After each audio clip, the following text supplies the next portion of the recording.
990 de km range, consum 7.3. Deci după 116 km mai am 990 de km range. Cine spune că 2.0 diesel nu e motor bun pe o mașină de 2,2 tone? Mulțumesc celor care au venit la primul meeting mașini cu Luci Popa. Ați văzut XC90-ul, am vorbit, ne-am distrat, o să mai facem. Vă mulțumesc că avem super comunitate. Avem și super vânt acum, fix când am început să vorbesc. Volvo XC90, probabil cea mai luxoasă mașină suedeză. Nu mai lungim, în descriere aveți mai multe linkuri, inclusiv grupul de WhatsApp cu abonații. Hai să începem că avem clip lung.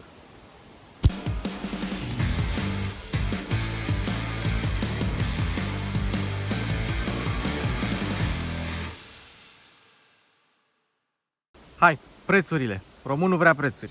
74.400 de euro cu TVA inclus, fără rabla, pentru un XC90 de bază. Un B5 mild hybrid diesel cu 235 de cai putere în echipare Ultimate și cu 7 locuri. Oricum 7 locuri vin standard pe Ultimate la B5 am văzut.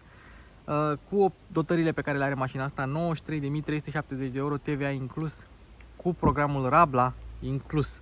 Deci undeva la 95.000 preț de listă, deci mai scump decât S90-ul Top pe care l-am avut la test.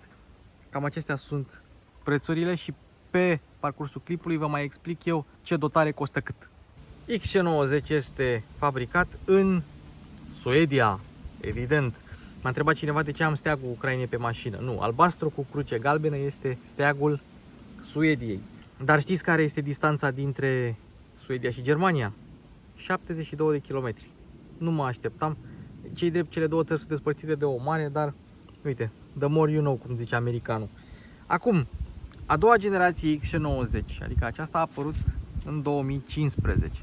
A fost prima mașină pe noua platformă SPA, construită și gândită, da, să fie cât mai sigură, să te salveze în situații critice, deci în worst case scenarios, și să introducă multe sisteme de asistență. Însă, distanța asta de 13 ani între prima generație și a doua generație n-a fost neapărat intenționată, pentru că în 2008 Ford a început proiectarea unei noi generații de XC90 pe platforma lor EUCD. Ei bine, mașina a fost cancelled, a fost anulată pentru că nu mai avea Ford bani să facă facelift-uri la toată gama Volvo care era deja în producție. Deci XC90-ul 2 trebuia să fie XC90 3. Dar uite că a fost a doua generație. Sunt curios cum a arătat XC90-ul 2 care nu a mai intrat în producție.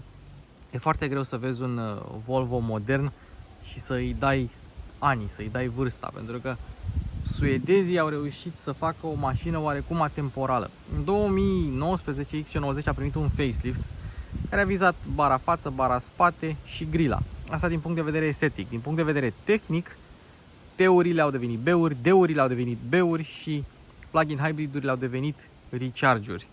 Evident, plus introducerea sistemelor mild hybrid, eficientizarea sistemelor de propulsie, nu contează asta. Noi vorbim acum despre design. Deci nu au avut multe schimbări, nu au avut loc multe schimbări de design și mașinile au rămas încă actuale. Ciocanul lui Torc, semnătura luminoasă tradițională Volvo.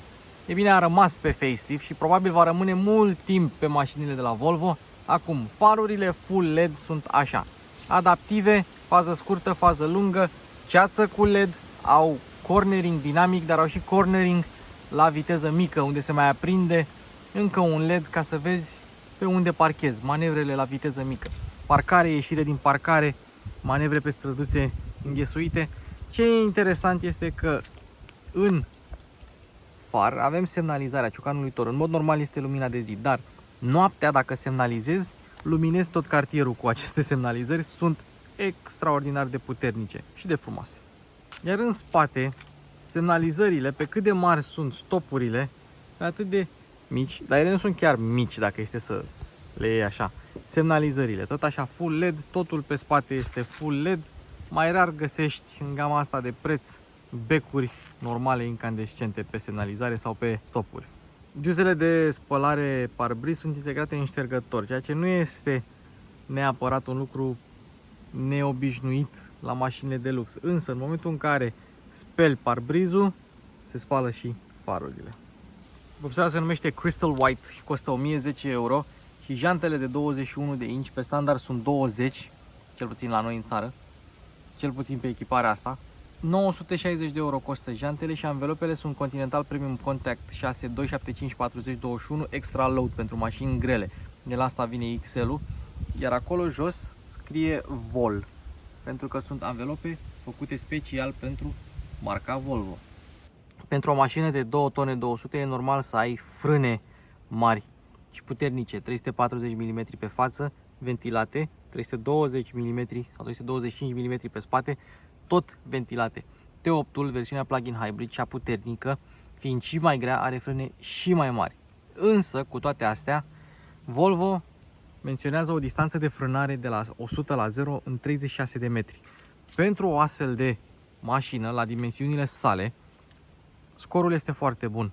Însă, vei simți masa atunci când tu frânezi, vei simți așa cum frânează cele 2,2 tone. E o senzație foarte mișto și nu în același timp, dar asta se întâmplă la toate mașinile foarte mari și foarte grele. Avem 5 metri lungime aproape. Având o poziționare oarecum atipică pentru clasa asta, adică motor amplasat transversal, pe față avem așa, brațe duble double wishbone, pe spate avem Integral Link. Nu multe mașini mai oferă Integral Link în ziua de astăzi, adică suspensie spate independentă, susținută de un arc cu foi, din materiale foarte ușoare, pentru un plus de rigidizare, aș spune eu. Acum, pentru 2450 de euro în plus, primești și suspensia adaptivă pneumatică, pe care o recomand pe o astfel de mașină. Asta e cheia, spate, butoane și buton de panică. Nu apăsați niciodată pe butonul de panică, nu vreți să vă treziți vecinii sau să speriați tot cartierul. Ce poți să faci din cheie? Cui mașina, o descui, ți-ai apăsat pe butonul de geamuri, se aprind stopurile dacă ți-ai apăsat pe butonul de geamuri, se deschid geamurile, ți-ai apăsat pe butonul de încuiere și nici măcar nu trebuie să ții mâna pe cheie, pentru că ușile, sau mă rog, geamurile se închid oricum. Acum, oglinzile sunt mari, oferă vizibilitate bună, blind spot assist-ul este pus acolo în oglindă, integrat în oglindă, dar modul în care Volvo a amplasat oglinda aici îi oferă în anumite situații un unghi mort ceva mai mare, mai ales când faci dreapta și trebuie să te asiguri din stânga. Nu sunt multe cazuri, dar na, e bine de știut. Fiind un mild hybrid, mașina asta parchează gratis în București. Și la ce e bun suportul de tichet de parcare pe care îl oferă Volvo la mașinile sale? Simplu, ca să nu mai trebuiască să lipești abțibildul ăsta pe parbriz, să fie greu să-l scoți după aceea. Nu, îl pui în acel suport și îți vezi de drum. Evident că avem și keyless entry. Deschidem ușa și ușa acoperă pragurile, dar nu toate pragurile, pentru că avem și praguri de urcare în mașină. Praguri care noaptea sunt iluminate, asemenea acestor praguri cu Volvo pe ele și asemenea mânerelor de uși care luminează orice băltoacă cu emblema Volvo. Acum hai să vorbim despre geamuri. Pentru 1080 de euro primești geamuri laminate față-spate pentru mai multă silențiozitate înăuntru. Ok, acum, momentul în care ridici geamul, el are o viteză. Momentul în care se apropie de final, viteza se schimbă. Dar dacă deschizi geamul cu impuls, atunci nu mai există două viteze, există o singură viteză. Și atât geamurile față cât și geamurile spate au protecție împotriva prinderii mâinii. Însă eu am detectat o problemă la protecția asta. Hai să zicem așa. Ești la semafor, ai geamul deschis pe partea dreaptă, ai geanta sau ceva, obiect valoros acolo. Vine hoțul, sau tu îl vezi că vine, închizi geamul, el pune mâna, trage geamul în jos, se deschide geamul și îți fură bagajul. Și ai rămas fără bagaj. Deci pe de o parte este geam cu protecție, pe de altă parte este geam util pentru hoți. Ok, hai să vorbim acum despre fața de ușă. Cu boxele Harman Kardon. Dacă vrei Bowers & Wilkins e 3000 de euro pachetul în plus. Scaunele cu memorie, lemnul lemn, materiale moi, pielea ai piele, cauciuc. Nu vei găsi plastic prost aici, capitonat peste tot. Și după cum se vede, buzunarele sunt destul de mari și încape și o sticlă de 2 litri de apă în buzunar, ceea ce este mai mult decât de lăudat. Până și butoanele de pe geamuri se simt premium, inclusiv țâmburușul ăsta de la oglinzi care seamănă cu un sfârc întărit. Și acum a venit momentul să vorbim despre scaune. Tetiere integrate. Inscripția sau, mă rog, steagul Suediei doar pe scaunul din dreapta. De ce nu și pe cel din stânga? Nu știu. Sunt subțiri pentru a maximiza spațiul. Sunt confortabile, reglabile electric, cu memorie, încălzite, ventilate, cu centuri în 3 puncte, patentate de Volvo în 1959, după ideea unuia care avea o firmă și angajații lui nu mureau în accidente de muncă, mureau în drum spre muncă. Și s-a dus cu aceste date la Volvo și Volvo a patentat centura de siguranță în 3 puncte pe care a dat-o mai departe la toți producătorii. Poți să ai și masaj dacă vrei pe aceste scaune. Apropo, un detaliu interesant, nu se vede, dar mă rog, ele sunt făcute de Autoliv în Ungaria, cele spate, cele față, că cele spate sunt făcute de Autoliv made in Romania. Se vede?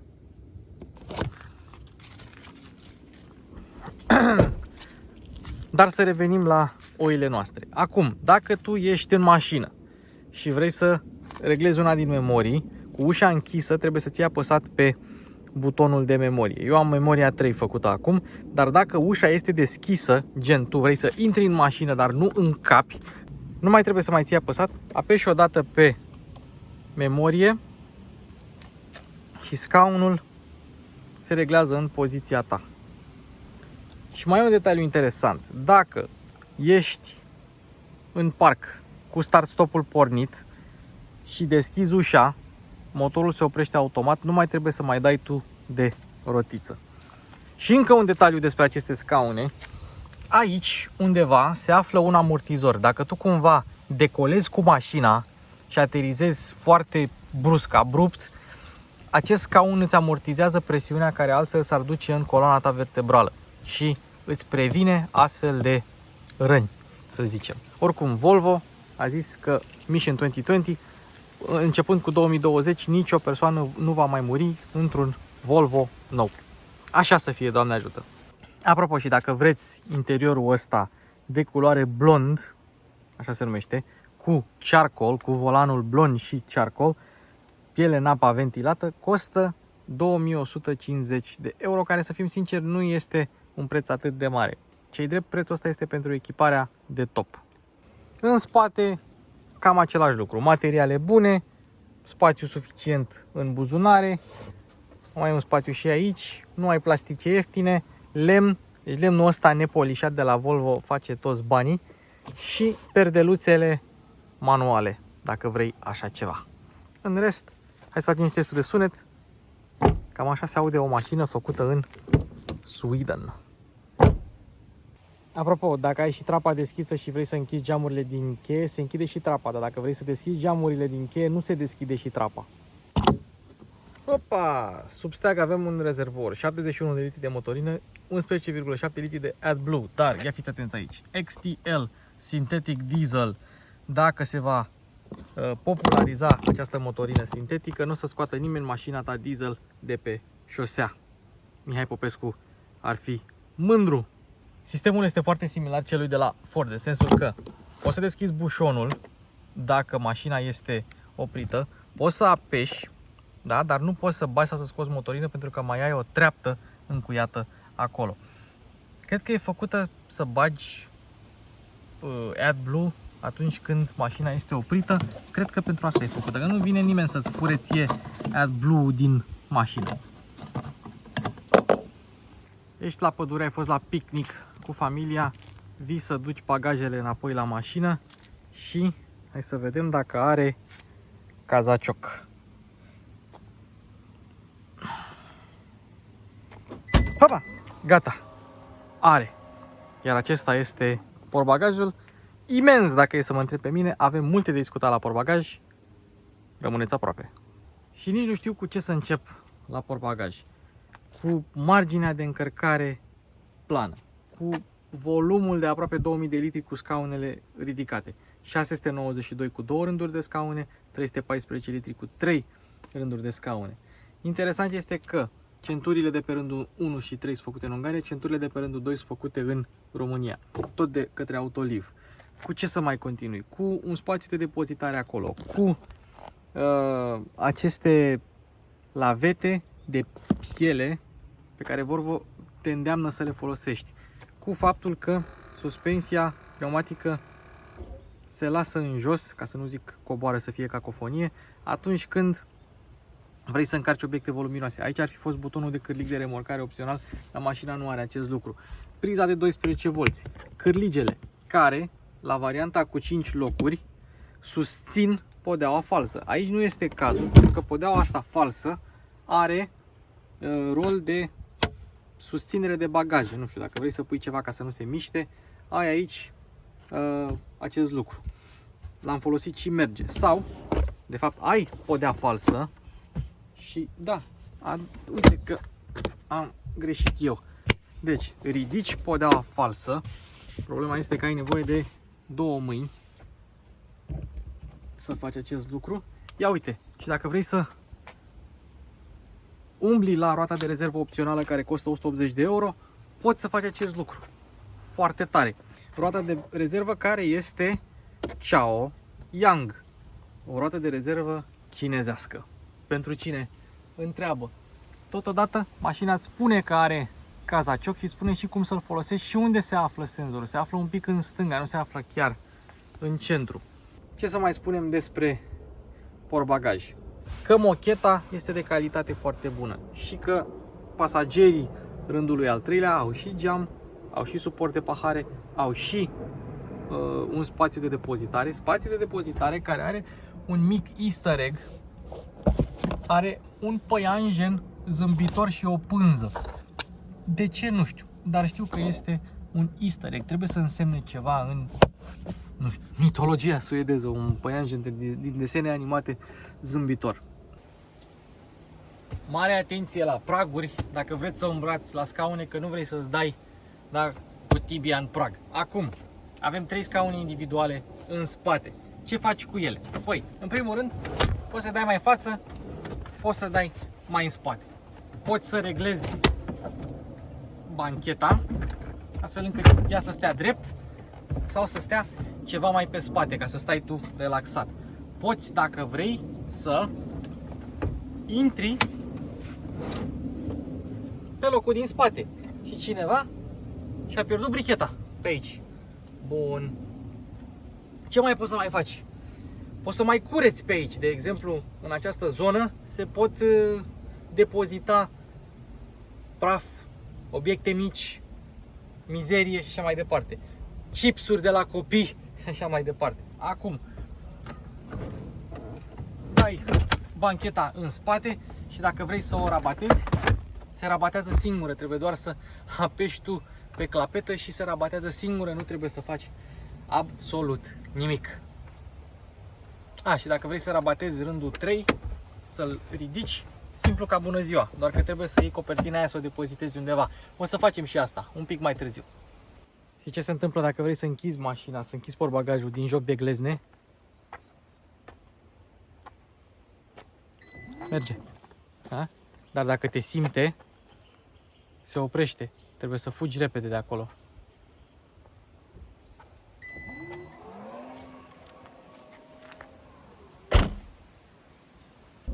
Asemenea lui S90, dacă vrei să deschizi capota, urmărești săgeata. Și aici va fi deblocarea siguranței. Și capota, la fel ca la S90, după ce că e mașina înaltă 1,77 m, se mai și ridică capota atât de sus încât nici dacă ai 2 metri nu cred că ajungi la ea. Și trebuie să o închizi din lateral, măcar are antifonare. Capacul motorului la XC90 este la fel ca la S90 moale. În cazul impactului cu un pieton, Doamne ferește, să dea cu capul, să îndoaie capota și să dea mai departe în ceva tare, nu. Capacul este moale din motive de siguranță și de antifonare, dar și de siguranță. Toate motorizările pe seria 90 sunt electrificate și supraalimentate. Mild hybrid sau plug-in hybrid. Cazul de față noi avem singurul diesel, B5. Există și B5 benzină mild hybrid, există B5 diesel mild hybrid, cum avem aici. Deci dacă vedeți B5, nu veți ști dacă e benzină sau diesel decât dacă îl veți auzi.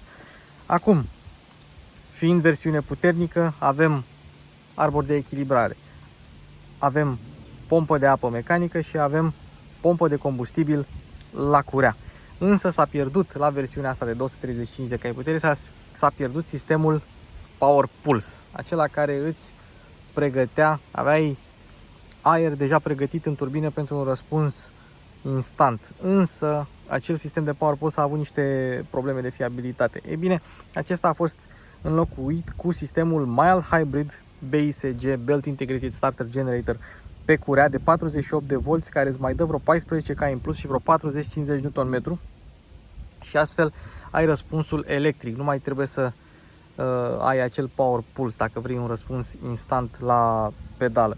Deci acest sistem depozitează curentul regenerat obținut la frânare, deci nu atunci când iei piciorul de pe pedala de accelerație, nu are regenerare doar la frânare. Ajută motorul termic în accelerații și mai alimentează anumiți consumatori atunci când consideră că este cazul. Puterea maximă 235 de cai putere, 480 Nm, puterea la 4000, cuplu maxim între 1750 și 2250, însă răspunsul este bun la pedală, o să vedem la proba de condus acest lucru și cifrele de performanță pentru greutatea asta sunt destul de ok. 7,6 secunde până la 100 de km/h, iar viteza maximă este de 180 de km/h, pentru că indiferent de câtă putere ai pe un Volvo nou, toate sunt limitate la 180 de km/h din rațiuni de siguranță. Consumul l-ați văzut, 7,3 am scos eu până acum, jumate oraș, jumate afară, pentru 2,2 tone și coeficient aerodinamic de 0,33. Eu zic că este mai mult decât decent. Nici nu m-am dat la ea, adică nu-mi place să omor mașinile, le omor de obicei la proba de condus, ca să vedeți și voi. Dar stilul meu de condus este unul destul de relaxat. Și pentru un apartament de aproape 3 metri mai avem și un diametru de bracaj de 11,8 metri. Nu mai țin minte dacă am zis dacă motorul are două turbine. Zicem acum și tăiem la montaj dacă am zis mai devreme. Și cutia automată este aceeași ce se folosește pe majoritatea modelelor Volvo în ziua de astăzi. Cutia automată Aisin 8 trepte, convertizor de cuplu. A fost prima cutie automată cu 8 trepte pentru motoarele aplasate transversal. Le mai folosește Peugeot, le mai folosește Citroen, le mai folosește Volkswagen în alte țări sau pe alte continente. Este o cutie folosită de mulți producători, o cutie de încredere. Și sistemul de tracțiune integrală la versiunile Mild Hybrid este Haldex, pe când la cele plug-in hybrid este e-all-wheel drive, adică fără legătură mecanică între punți, motor termic în față, motor electric în spate. Da, sunt multe motociclete astăzi pe aici, nu știu de ce. Uleiul se schimbă la un an sau 30.000 de kilometri, cam mare intervalul, dar nu foarte rar faci 30.000 într-un an. Recomandarea mea e maxim 20.000. 5 stele la testele de siguranță Euro NCAP, evident, la cât accent pune Volvo pe siguranță, normal să obțină 5 stele la testele de siguranță Euro NCAP.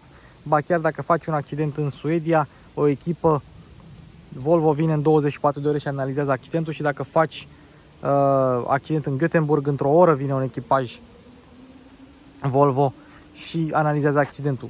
Echipa Volvo nu te va salva pe tine, dar cu datele de la accident vor face mai multă cercetare și vor face mașinile din ce în ce mai sigure. Asta e și motivul pentru care l-au limitat la 180 de km pe oră. Și mai este acea statistică: în Marea Britanie n-a murit nimeni niciodată cu Volvo XC90. Da, doar în Marea Britanie, nu știu de ce, dar poate în alte țări s-a întâmplat. Cine știe. Oricum, dacă asta vi se pare o statistică interesantă, o să vă spun cea mai tare dotare de siguranță opțională la Volvo XC90, costă doar 20 de euro și îți poate salva viața categoric. Ei bine, și acea dotare este o pregătire pentru un etilotest. Tu după aceea trebuie să cumperi un etilotest de la 2 furnizori, un accesoriu, Și dacă ai pregătirea aceea, bam, e doar o chestie de software, merge etilotestul, tu sufli, mașina vede dacă ai băut sau nu și nu poți să pleci. Dacă nu sufli în etilotest, nu pleci oricum. Dar mai există șansa să sufle altcineva în etilotest și tu să pleci. Deci nu e mare schemă. Și iată-ne la interior, o privire de ansamblu. Acum hai să intrăm în detalii. Avem un spațiu de depozitare aici, capitonat frumos pentru obiecte mici și avem și buton de deschidere al portbagajului tot aici. Și dacă îl apeși în timp ce se deschide sau se închide, se oprește exact în poziția în care vrei. Volanul se reglează manual, are multiple reglaje, e subțire cu decupaje, în două nuanțe, arată și se simte foarte bine. Nu avem padele pentru schimbarea tretelor de viteză, avem mod manual, doar la schimbător. În rest, același material Piano Black și nu am văzut Piano Black foarte zgâriat la modele Volvo.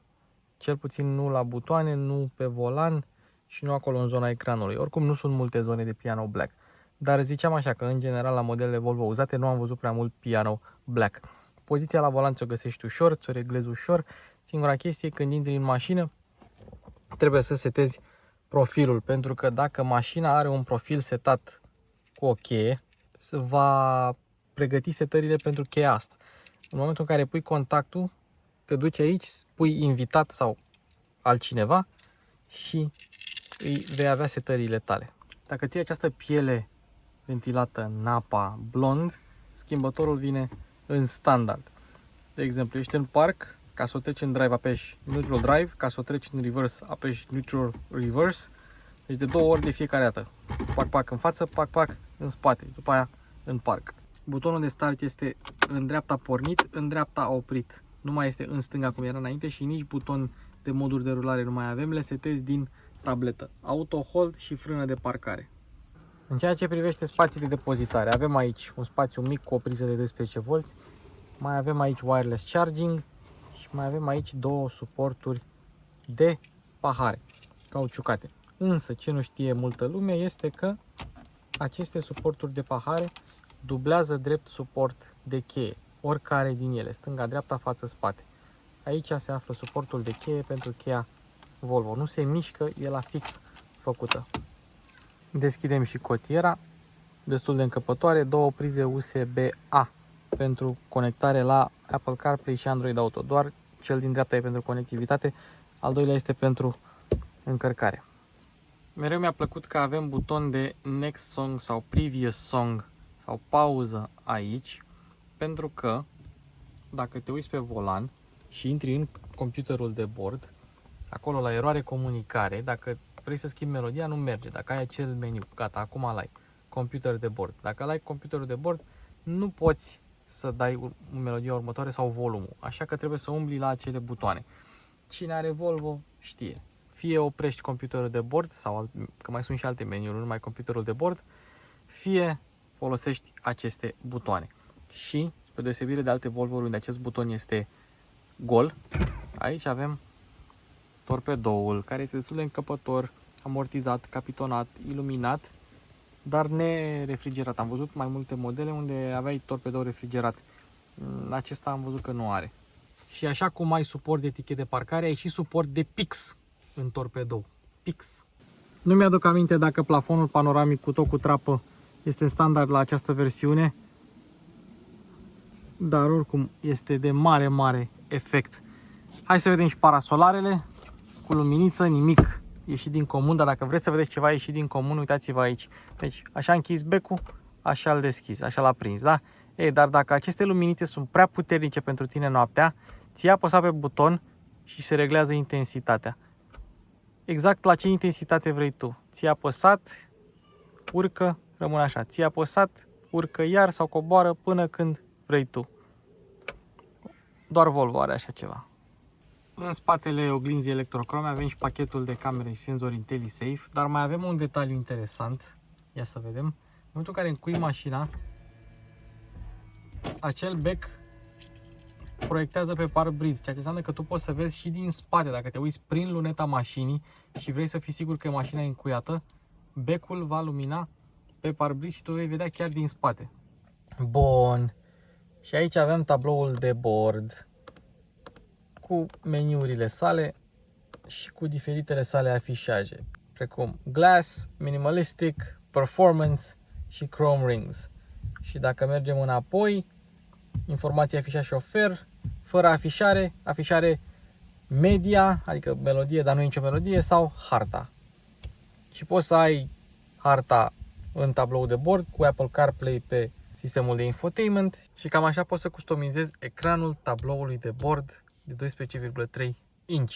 Și acesta este ecranul sistemului de infotainment, care poate părea cu touchscreen la prima vedere, dar nu este cu touchscreen, pentru că are un strat cu senzori infraroșii și în momentul în care tu apeși pe ecran, comanda este deja înregistrată și din acest motiv răspunde foarte rapid sistemul de infotainment cu toate setările lui. Aici sunt inclusiv ștergătoarele în poziția de service, toate sistemele de infotainment, iar aici în dreapta avem alte funcții: Apple CarPlay, Android Auto, performanță, șofer, starea de autoturism sau experiența acustică, unde poți să selectezi tu ce vrei. Telefon, radio, navigație și așa mai departe. Climatizare, aici avem climatizare parcare principală, climatizare spate, scaune, dar trebuie să ai motorul pornit pentru scaune. Ecranul răspunde foarte bine și are Apple CarPlay. Ia să vedem.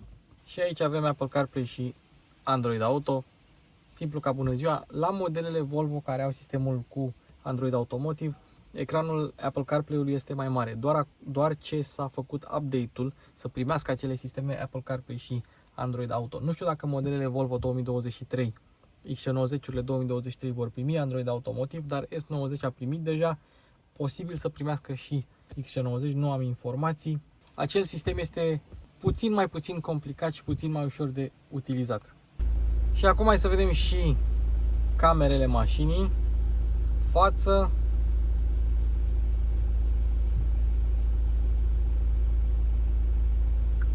spate, stânga, dreapta. Și avem parcare automată, poți să intri în parcare sau poți să ieși din parcare. Probabil o să facem și acest test un pic mai târziu. Și nu trebuie uitat butonul de Home. Apeși pe el și te duce acasă la meniul principal al sistemului de infotainment. Ok, hai să vedem cum se stă în spate la XC90. Scaunul față este dat aproape la maximum în spate. N-ai treabă, ai loc foarte mult. Ai loc chiar să te dai mai în față ca să le faci loc celor care stau în spate. Scaunele sunt scaune individuale, sunt destul de confortabile, destul de bine profilate, dar recomand să stai așa pe spate ca să stai un pic mai bine și dacă lași spătarul pe spate și șezutul se dă un pic mai în față, exact ca la un fotoliu din acela șmecher. Acum, mai avem locul din mijloc. Locul din mijloc care e un pic mai îngust, are cotieră cu suporturi de pahare și după cum ați văzut și el se rabatează. Acum, dacă e să stai aici, stai binișor, nu stai ca în lateral, dar asta este. Este un loc de mijloc. Aici tunelul median nu este foarte lat, nu este nici foarte înalt. Hai să zicem că este decent. Și avem comenzile climatizării și guri de ventilație, plus scaune încălzite. Avem banchete încălzite aici în spate. N-ai treabă cu spațiu, n-ai treabă nici cu confortul. Hai să vedem cum e pe al treilea rând la Volvo XC90. Și acum hai să vedem cum se stă în spate, pe rândul al treilea. La cap, eu am loc, să zicem dacă ai peste 1,70 s-ar putea să ai niște probleme. La picioare eu am ceva loc. Scaunul se poate da mai în spate cu vreo 2 cm. L-am lăsat așa un pic mai în față ca să aibă și cel din spate puțin loc. Evident, se poate da și mult mai în față scaunul de pe rândul al doilea și să stai și mai bine. Dar pentru oameni mici și copii, scaunele astea sunt mai mult decât suficiente. Nu, e loc, e mașina mare, n-ai avea de ce să n-ai loc. Și e și destul de confortabil locul. Poate doar un pic spătarul să fie rigid, dar în rest șezutul e foarte moale și confortabil. Și hai să vă mai arăt ceva rapid. Niciodată să nu mergi cu tetiera din față coborâtă, mereu cu tetiera din față ridicată. Hai să căutăm un loc de parcare. Parcare paralelă, loc de parcare găsit. Eliberați volan. Îl eliberez. Opriți pentru parcare. Am oprit. Selectați marșarier. E selectat, eliberați volan.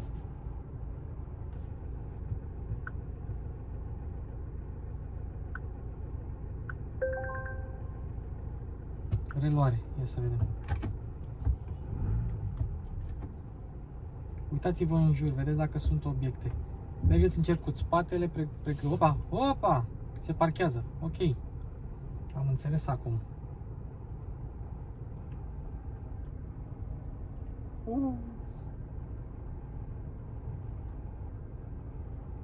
Ok, e un pic pe dungă. Mergeți încet cu spatele.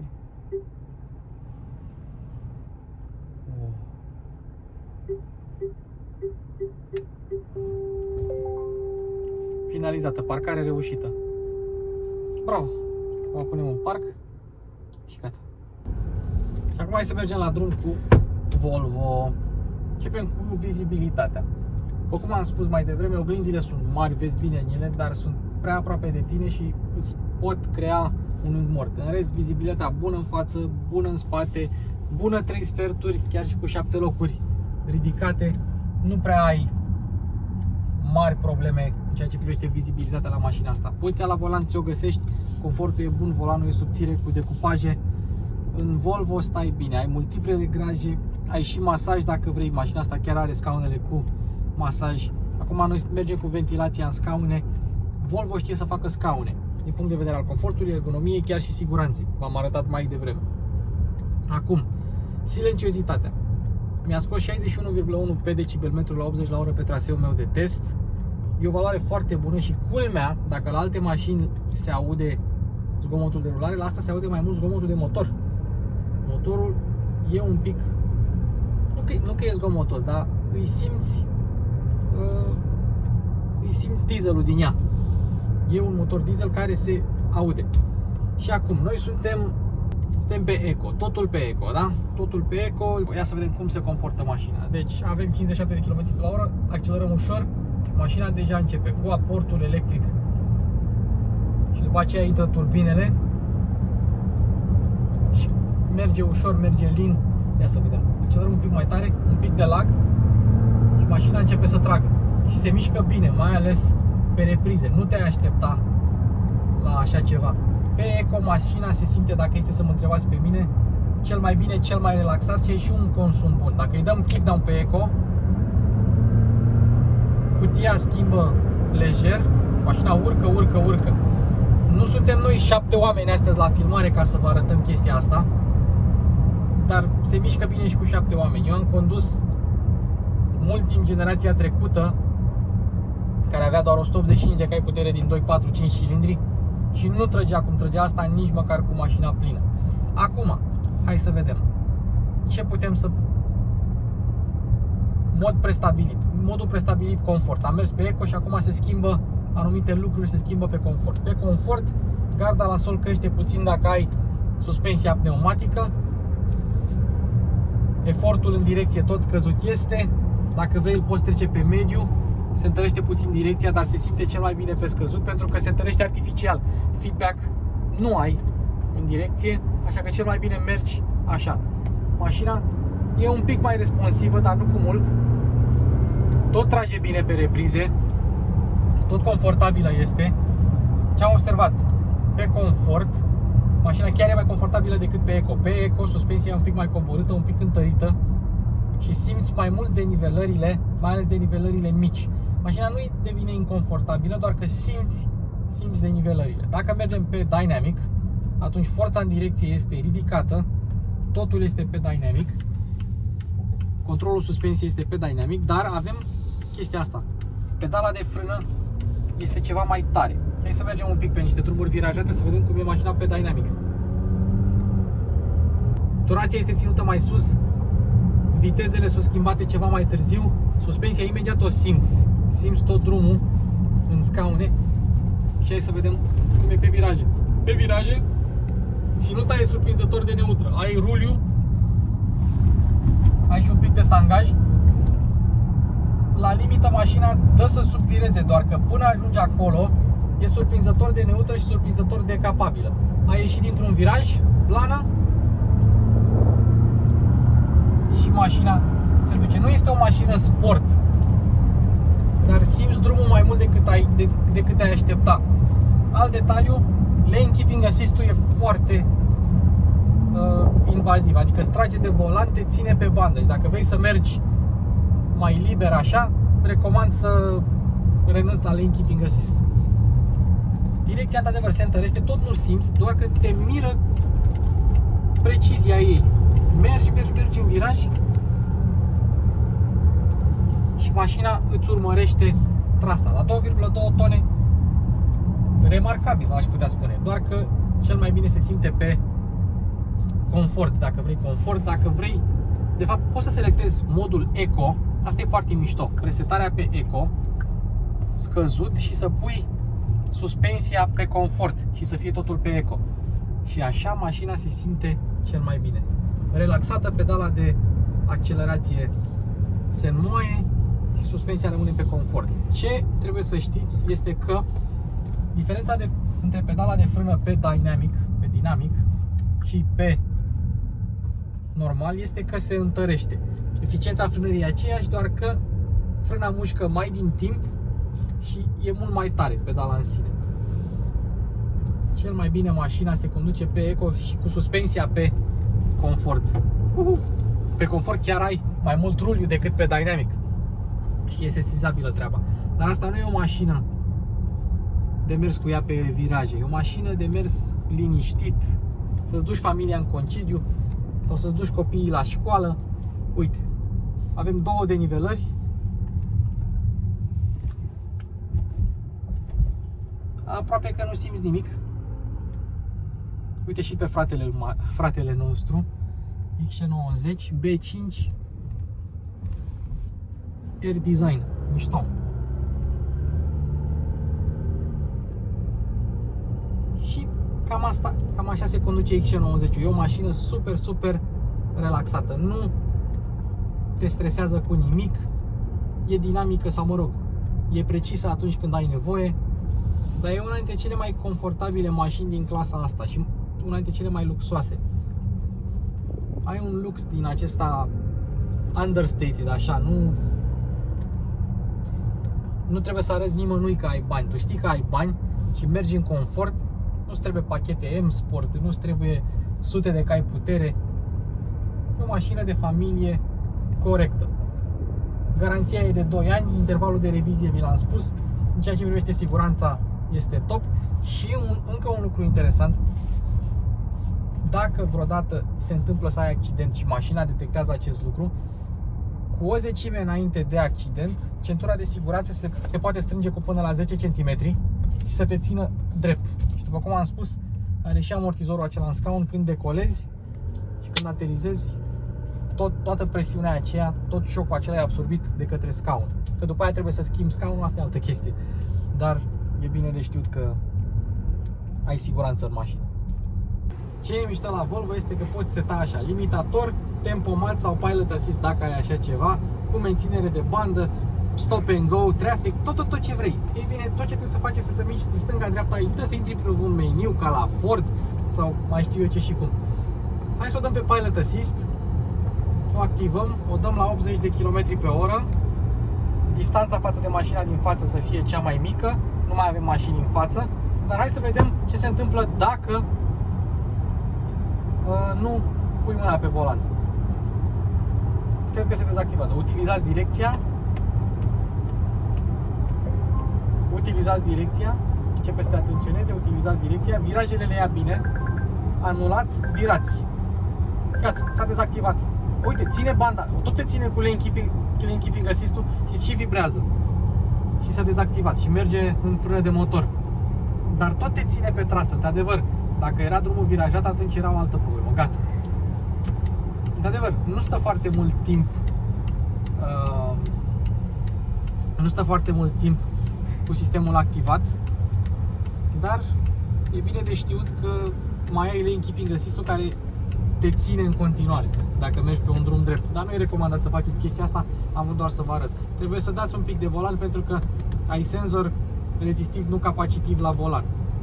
Cam asta este. Dar sistemul se descurcă bine față de traficul din jur, merge și în trafic bară la bară și dacă stai cineva calea, nu-ți va frâna brusc cum îți frânează alte mașini, îți frânează foarte, foarte lin. E un sistem bun. Se vede că Volvo a băgat tone de bani în aceste sisteme de siguranță.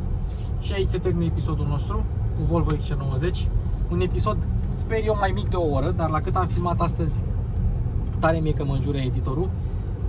Ne vedem în comentarii. Ca de obicei, ajută like, share, subscribe.